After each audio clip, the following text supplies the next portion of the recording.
আরে এ তো আমার বন্ধু, একে তো আমি খেতে পারি না। আরে স্যার, রিমনের হাত কেটে গেছে। ওরে বাবা রে, পিন্টু ওকে তাড়াতাড়ি করে ডাক্তারের কাছে নিয়ে যাও। ঠিক আছে স্যার, চলো তাড়াতাড়ি ভাই। হে আল্লাহ, ওকে তুমি সুস্থ করে দাও। এই যে বাচ্চারা, তোমাদেরকে কালকে যে পড়া দিয়েছিলাম সেটা কি মুখস্থ করে এসেছো? স্যার, আমরা দুজন তো করেছি, ও করেছি কিনা জানি না। কিরে স্যার, কালকে ঘুম পাচ্ছিল তাই আমি ঘুমিয়ে গিয়েছিলাম। ঘুম পাচ্ছিল তোমার তাই ঘুমিয়ে গিয়েছিল? হ্যাঁ, আজকে তো তোরে ঘুম পাড়ামু। এই নিয়ে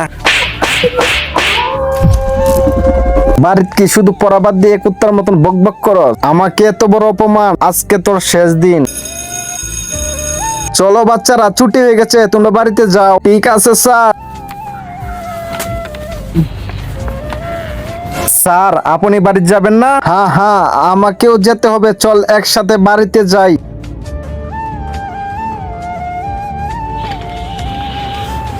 আজকেই তো শেষ দিন স্যারের বাচ্চা, চল। হ্যাঁ, তোমরা যদি আমার মতন এই ছবিটাকে সুন্দর মনে করেন তাহলে ভিডিওতে একটা লাইক দিয়ে চ্যানেলটি সাবস্ক্রাইব করে দিবেন।